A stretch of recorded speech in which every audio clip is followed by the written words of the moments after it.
everyone. So I want to do a care video on how to care for leopard geckos. This is my new little girl. She doesn't have a name yet. I will inform you when I pick her name. So I adopted her from my friend from Indiana. She's really, really sweet. But anyway, I know that YouTube has already a lot of leopard gecko care videos on there, but from what I've seen, there seems to be some confusion on how to take care of them. So I'm going to do one to the best of my ability. I've been taking care of leopard geckos for 5 years, and then like 6 or 7 years. I have to look back on the pictures of when I first got Betty. So I do have some experience. So yeah, let's get started. So when you first get a leopard gecko from somewhere, I'm not going to talk about how to pick out a good leopard gecko because, you know, as long as they're moving and their eyes look clear, you've got a good leopard gecko. But you're going to want to think about what you want to put the leopard gecko in. They have a minimum of a 10-gallon enclosure. But for a lot of keepers like myself and a lot of other keepers that I've read, 10 gallons is cramped. They don't really have enough room to walk around. So personally, if I'm going with a glass aquarium, I go with at least 20 gallons. So yeah, so you can get a glass aquarium with a screen top. At least a 20-gallon, and a 20-gallon will fit 2 female leopard geckos. Since I have her, I do have Betty and this little girl in a 20-gallon. It's a little small, but it's working for right now. So yeah. Also, what you can get is Sterilite tubs. They sell them at Target and Walmart and things like that. They're really lightweight and they're easy to clean, and a lot of keepers that have multiple leopard geckos will have some of these. What you want to do with these guys is you need air circulation, so either punch holes in the side or cut out the top or do something to where they can get air, because these are, you know, they don't really have good air quality to them. So yeah, I've kept mine in Sterilite. Oops, there she goes. I've kept mine in Sterilite tubs before. Right now, all of my animals are in glass aquariums. So, yeah, because I got a new one from my friend. So anyway, the next thing you're going to want to think about is heating. Leopard geckos do not bask, unlike the bearded dragons. They don't really bask, so they don't really need a light. So leopard geckos don't really need a light. They need an under-the-tank heater. It's something you stick it on. I know it says to stick it onto the side of the enclosure, but stick it on the bottom because they need belly heat in order to digest their food.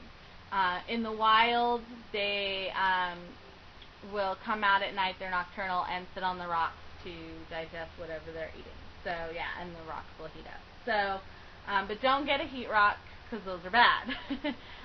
They don't regulate the temperatures, and so the leopard gecko can get burned without even knowing it.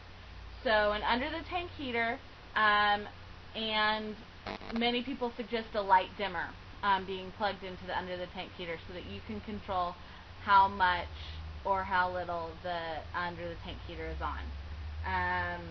So yeah, now heat lights. It's summertime for me. I don't have air conditioning, so I don't use heat lamps because I have a thermometer that reads leopard geckos like belly heat of 92 to about 94 degrees on their hot end. It's a little bit warmer than what they'll tell you in the care sheets is what I keep my leopard geckos at. 10 degrees cooler because these guys do need to thermoregulate. So on the cool side. So In the summertime, I don't have air conditioning, so I don't need that. But I closely monitor the under the tank heater to see how much the temperature is spitting out. If it does get too hot, like 100 degrees, and I can't control that in the tank, then I freeze water bottles overnight and I put those into the cool end, which cools down not only the cool end, but kind of cools down the warm end as well, and so they can thermoregulate. But if you do have air conditioning, or in the winter time, and you can't get your temperatures up to, oh, sorry, I thought I stopped it, and you can't get your temperatures up to 93 degrees, then a heat lamp is okay. But get a small one,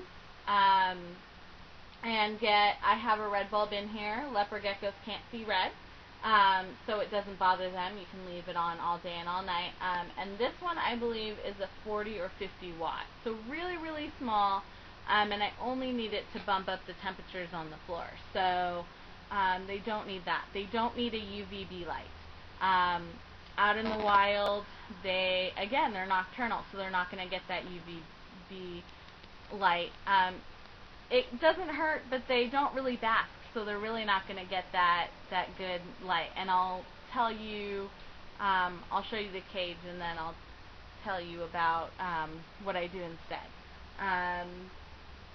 So yeah, I think we covered it. Oh, substrate. So a lot of debate on substrate. I keep all my leopard geckos are on solid substrate. There's a couple of different choices you can do. Some of them I keep on tile. Now this is enameled tile, the 99-cent tile from like a home improvement store. I flipped it over and they use this side. The enamel side, they'll slip and slide because there's really no way for them to walk on it. The other tile, the more rocky looking tile, the bigger tile is better. And if you have a tile cutter, which I don't, so it kind of like overlaps, is even better. So tile is a good substrate to use. Also, carpet. This stuff, you can throw it in the wash. Just make sure after you wash it that you cut all the little loops out of it, because it does tend to loop up. So just watch leopard geckos' nails and teeth and stuff like that. But it's really good because you can just wash it. And they come in green, but they also come in this brown color. So on the bottom of your aquarium, if you put this in, it looks just like sand, and it's really cool. Other things you can use is newspaper, but again, you want to monitor the newspaper because it tends to dye the leopard gecko's feet black. I do have newspaper in one of my enclosures right now. Paper towel is another good one. Non-adhesive shelf liner. The adhesive shelf liner what it does is that stuff that makes it sticky, that sticks to the cage, will actually heat up and melt, and the fumes will come out, and the fumes they're poisonous. They'll actually kill your gecko. So non-adhesive shelf liner, stuff that you can just lie down right on the bottom of your enclosure. So yeah, I think that's it. The loose substrates that are not a good idea to use are the calci sand. I kept my first leopard gecko on calci sand, and what it does is it has calcium in it. The leopard geckos like to eat it, and so it gets impacted in their guts, and you have a deceased leopard gecko.